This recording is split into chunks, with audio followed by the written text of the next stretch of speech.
Golden Radio Hour.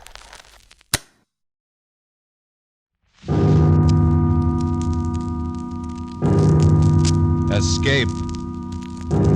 Escape tonight to Paris of 500 years ago.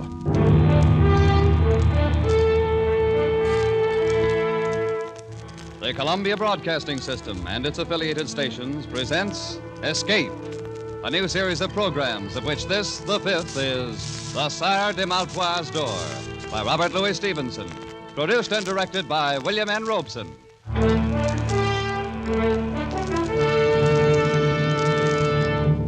The pen of Robert Louis Stevenson has been an avenue of escape for 3 generations. Our grandparents thrilled to the macabre metamorphosis of Dr. Jekyll, just as we will never forget the nursery menace called Long John Silver. Tonight we escape with Robert Louis Stevenson down another avenue, which leads to Paris in 1429, and the amazing adventure of the Sire de Maletroits Door.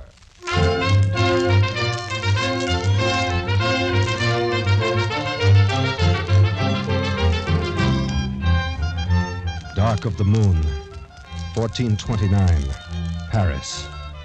The House of Burgundy holds the throne of France, and English men-at-arms patrol the narrow streets. Troublous times for any man to be lost, on foot, at night. Psst! You there! Over here by the wall. What's this? Now the shadows themselves are speaking. I'm no shadow. A real live human being. I've managed to get myself lost in these confounded alleys. Can you tell me where I am? Well, now, a fine young cavalier, no less. And he's lost. I'm trying to find the Beau-Saint Inn.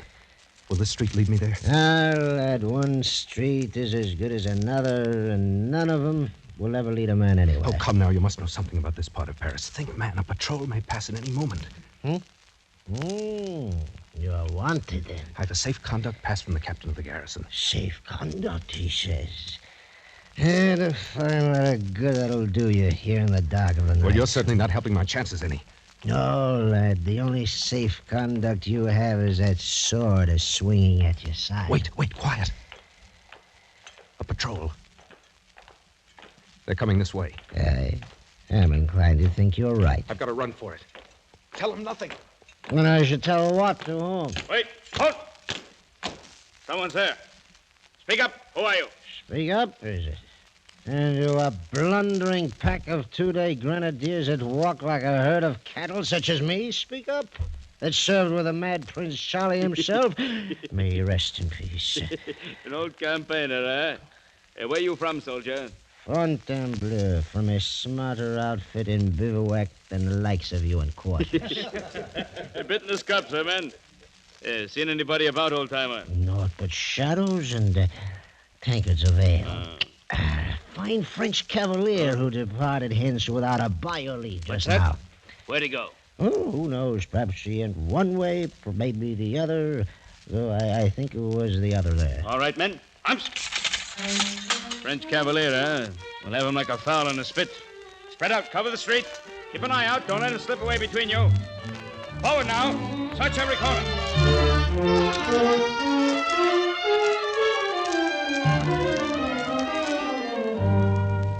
Oh, the fool. The drunken fool. I'm for it now, all right. This cross street. There's a bare chance they'll pass it by. If I can only get through here. Oh, no. Oh, no. It's a dead end, unless this leads... No, it's only the door to a house. Caught like a rat in a trap. All right. If it's so written, then so be it. With a bit of luck, there'll be 2 or 3 go with me. Huh? The door. It's unlocked. I can push it open.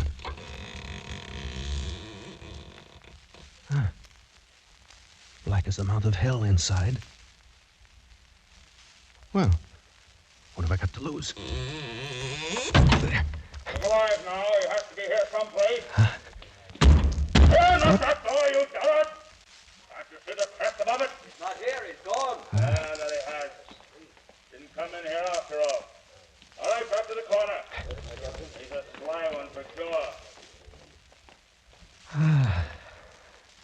was close. Too close. Now to get out of here, and no one in the house will ever be the wiser. Huh? What's this? The door's locked. Oh, it's a trap. But why? Why would such a thing be done? I came in here by chance, one chance against a million. Wait.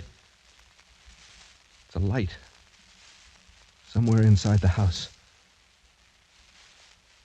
Well, by all rights, I should be dead at this moment. So...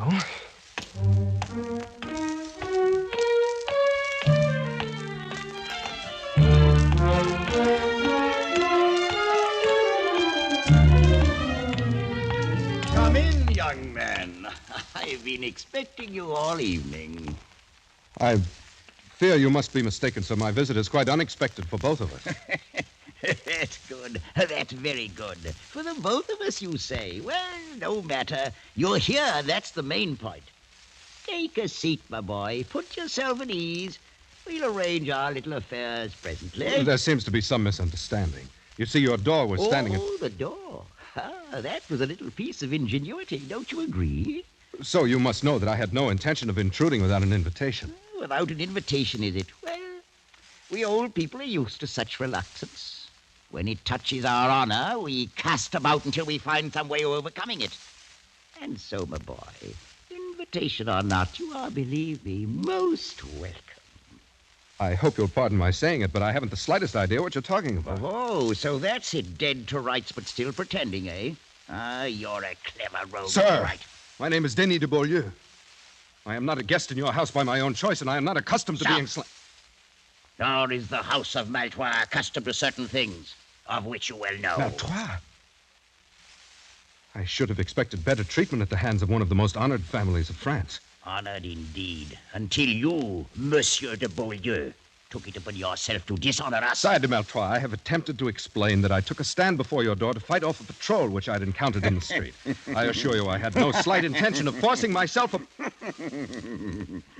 Since it seems impossible for you to converse with any degree of reason, may I bid you good night? Sir, if you have your right wits, then you're insulting me grossly. And if not, I have no desire to spend further time with a lunatic. You young fool. Thinking to get away so easily. No power on earth can make me stay here any longer, even if I'm forced to hack that door of yours to pieces. I me. And now, will you please sit down, my dear nephew? Nephew, you lie in your teeth. I said sit down. You think for a minute that I made a little contrivance for the door and stopped short with that? If you want to be bound hand and foot until your bones crack inside of you, then get up. Try to get away. But if you'd rather stay a free young buck, agreeably conversing with an old gentleman, sit where you are in peace. You mean, then, I am a prisoner here? I stated the facts. Draw your own conclusion. Ah, Père François, come in, come in. Thank you, Messiah. Tell me, how is she? A little better frame of mind, I hope? She is more resigned, at least, Messiah. Well, now, isn't she hard to please? A likely stripling such as this, well-born, and her own choice. What more would the jade wart have, If you'll pardon, the situation is not usual for a young damsel. It is somewhat trying to her blushes. Trying, is it? Ha! She should have thought of that before the dance began. She called the turns, and now she'll do the paying. At the risk of being presumptuous, may I ask who she is? Ha! You hear that, Père François? Monsieur de Beaulieu wishes to know who she is. I heard, Messiah. I am pleased that you find my most casual remark so amusing. So, you'd like to know who she is. Very well. After all, you really should know, young fella. It's only fitting for you to be introduced properly. Come along, come along. I'll take you into she, all right. Why, that's the reason I planned the whole thing. You stubborn young scoundrelly blackguard.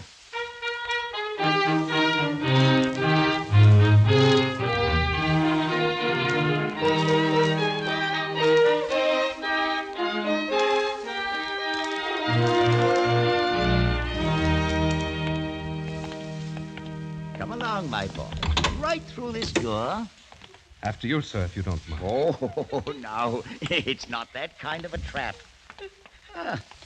Here we are. How are you, my dear? Oh, please, Uncle. Please have some pity on me. Pity? But I do a great deal more than you've shown for the name of Maletroits. Come now, up off your knees and look at the friend I brought you. It's good to be devout, but it is also necessary to be polite. I have no understanding how you can be so vicious. Oh, that's very unkind. And now, Monsieur de Beaulieu, since we've decided to keep up this farce, allow me to present my niece, Blanche de Maletroits. For such an inhuman thing, surely heaven itself. He's not the man. My uncle, this is not the man. Expected you to say as much, my dear. Is it so unfortunate you couldn't remember his name? But it's true. I swear by the Blessed Virgin, I do not know this man. I've never laid eyes on him before. Please, sir, tell him. Tell him we've never seen each other before. For myself, at any rate, I've never had that pleasure. Sire, I've not met your lovely niece before this moment. Oh, now isn't that too bad? But it's never too late to begin. Quite often these impromptu marriages turn out very well in the end. Marriage? Sire de Maletroits, will you please be kind enough to explain what you mean? Aha, now, surely you've heard of the custom of marriage. It's quite widely practiced. At least, sir, I've never heard before of such a maniac as I perceive you to be. And I've no intention of marrying anyone. Then may I ask what were your intentions, my boy? Oh, well, no matter now.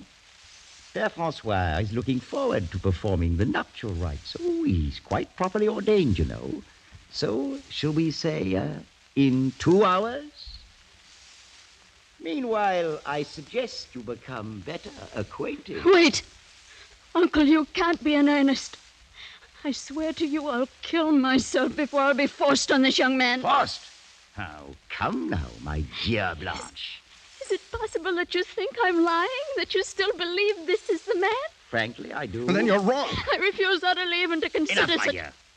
You took it upon yourself to dishonor the name of our family. You forfeited all right whatsoever to question my designs. I consider it a duty to see that you're married with as little delay as possible. Out of the goodness of my heart, I've attempted to find the man of your choice. And I believe I've done so. But if not, then I care not one jackstraw. Is that perfectly clear? It's clear, sir, that you're a madman.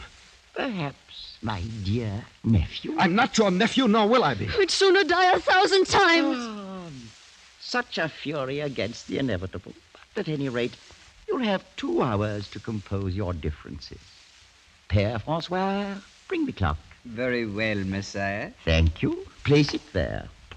This, Monsieur de Beaulieu, is another of my little contrivances, and one that is hardly less ingenious than my door. Messiah, your accomplishments are of no interest to me whatsoever. Oh, I think you'll find this one most interesting.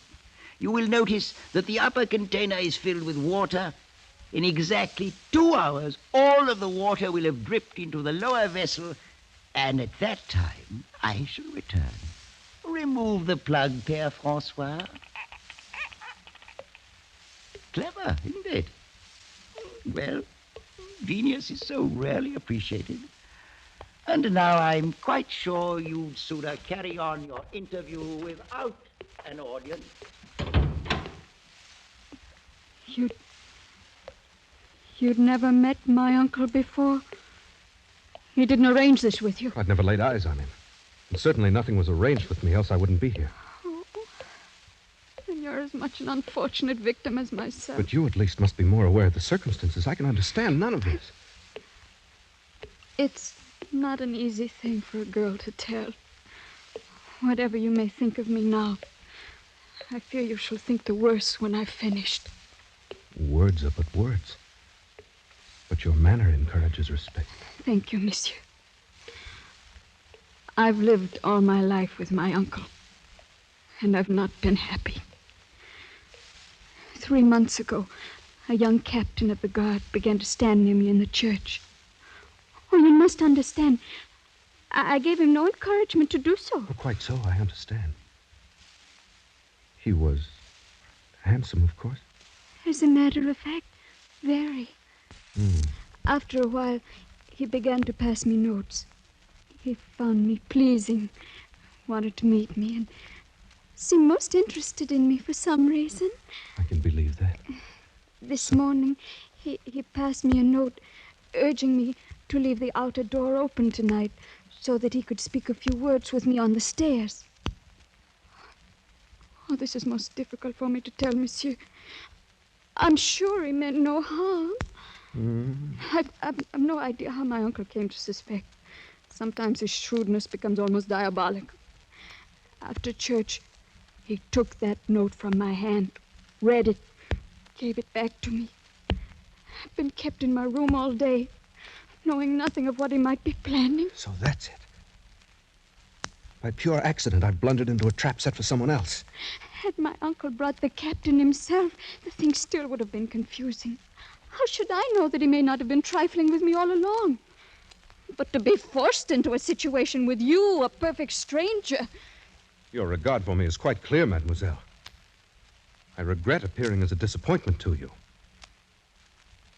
I believe you said he was very handsome? If that were all. There's more?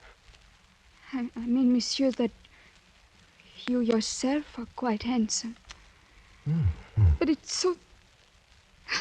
Oh, no, it's really no use. Well, please understand me. I'm not urging you in any way.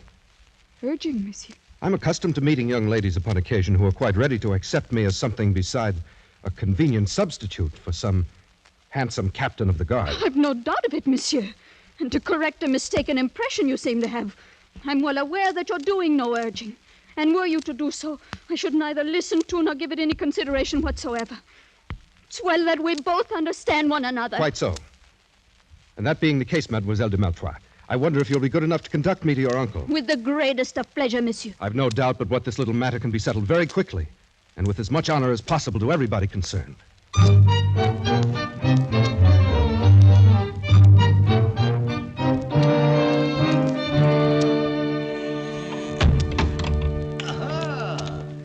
The full 2 hours weren't necessary.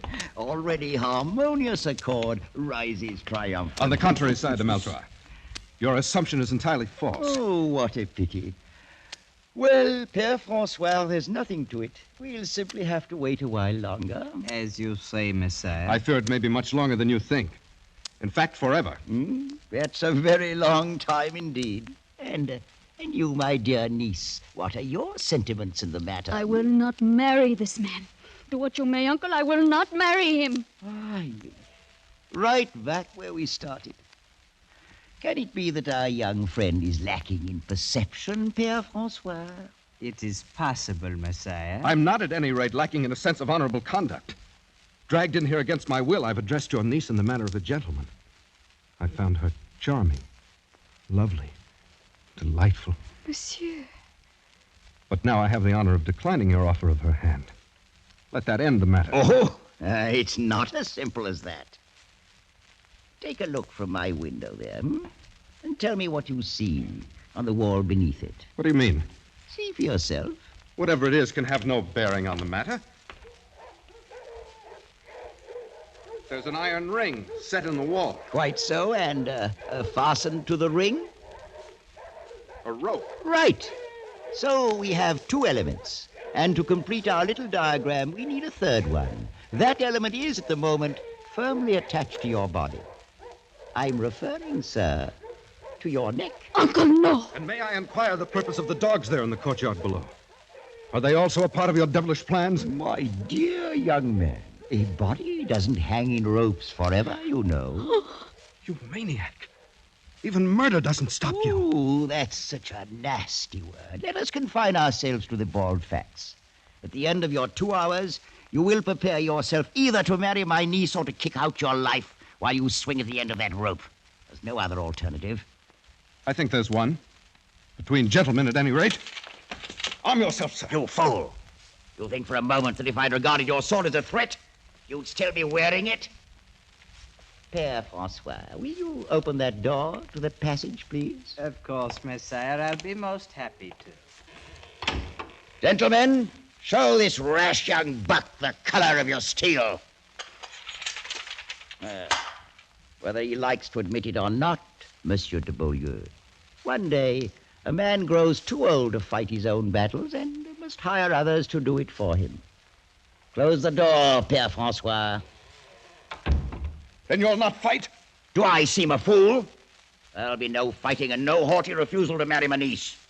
You found her charming, well and good. But I'll tell you this. Were she as common as the Paris road, more hideous than the gargoyle over my door, you'd not spurn the hand of a Maletroit and never live to tell of it. Alive and married you'll be, or dead and hanging from that window, and soon after, food for the dogs. It's one or the other. So, make up your mind.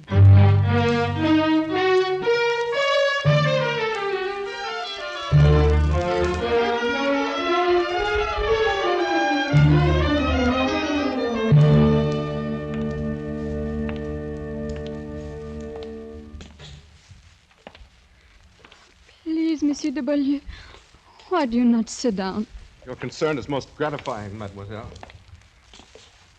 But since I have such a short time to live, I doubt that I'll grow very tired. If the time be short, then why do we waste it in formal speeches? As you will. Listen to it.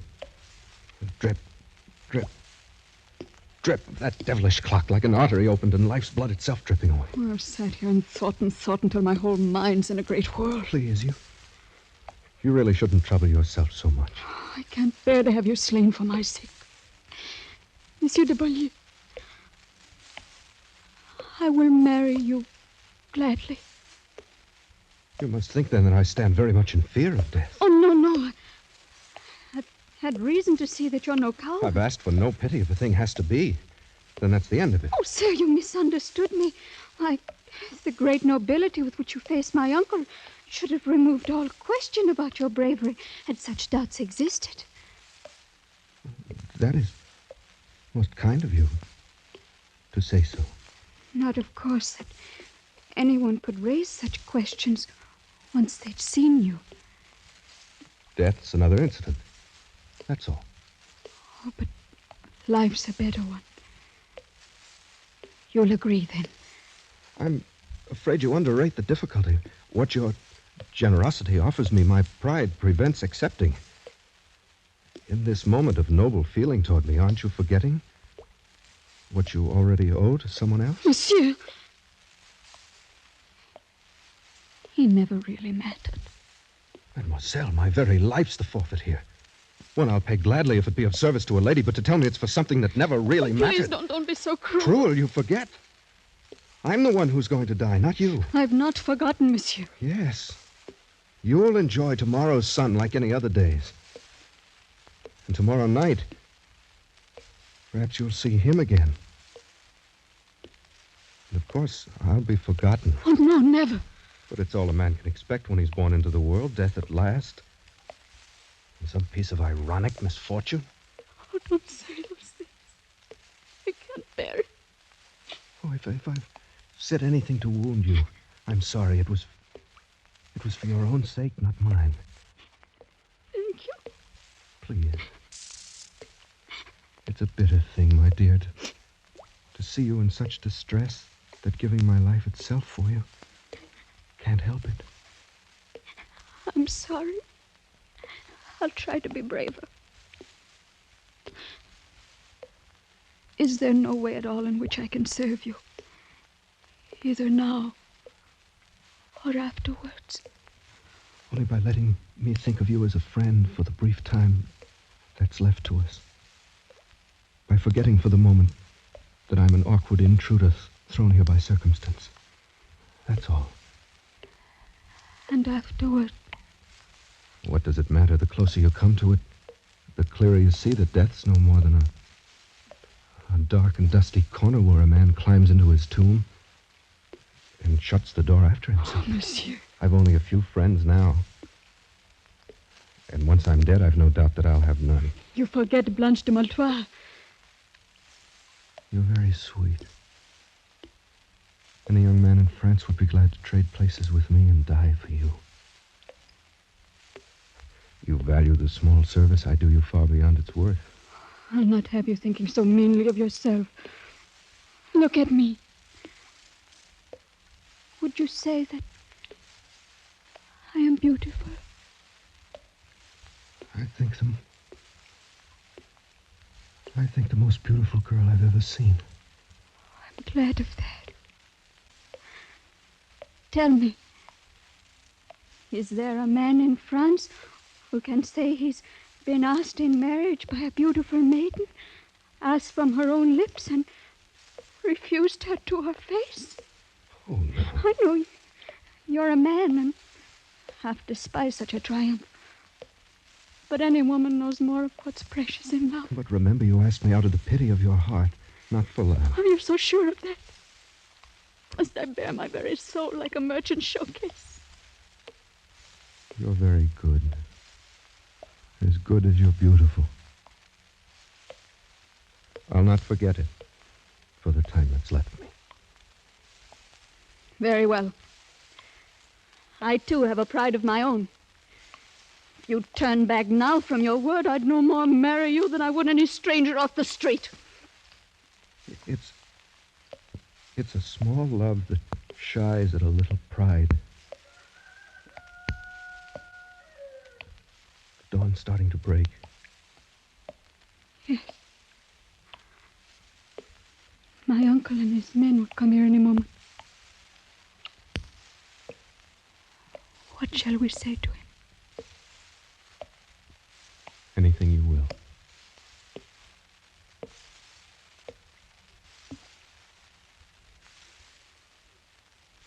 Oh.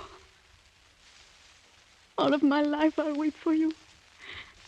And weep the more because it was you. If I'm wrong, it's a great price I'm paying for it. One I'd not pay if I didn't care for you so dearly. Care for me? Oh, no, it's you who are being kind. It was in the moment your uncle brought me into you, and you raised your face to look at me. That's when I knew. Oh, strange. For it was then I felt it, too. Well, you've seen already that I'm not afraid to die. Oh, you're not. I know it. Blanche, is it really true, not something born of pity? I swear by all that's holy.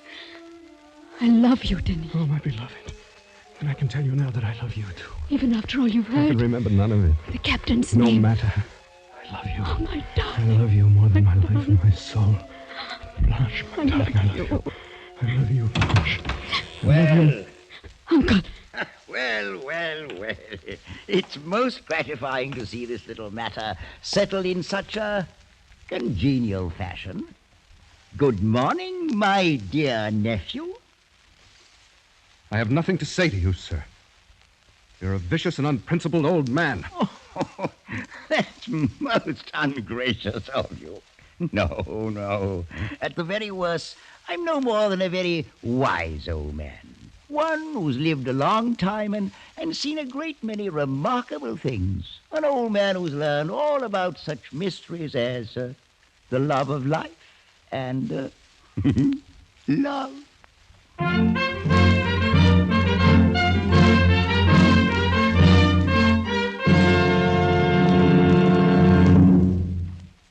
The Sire de Maletroits door by Robert Louis Stevenson was adapted for radio by Les Crutchfield and produced and directed by William N. Robeson, with Elliot Lewis as Denis, Peggy Weber as Blanche, and Ramsey Hill as the Sire de Maletroits.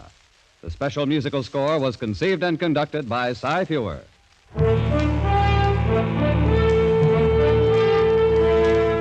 Escape is presented by the Columbia Broadcasting System and its affiliated stations each week at this time. Next week, we invite you to escape to Egypt of 3,500 years ago with Arthur Conan Doyle's fascinating tale of the Ring of Thoth.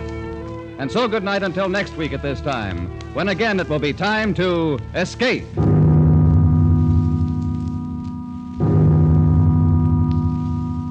This is CBS, the Columbia Broadcasting System.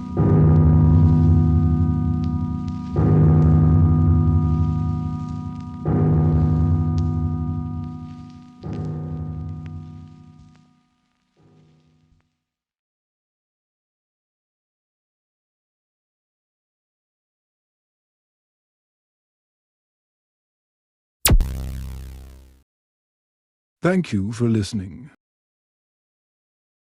Please like and subscribe.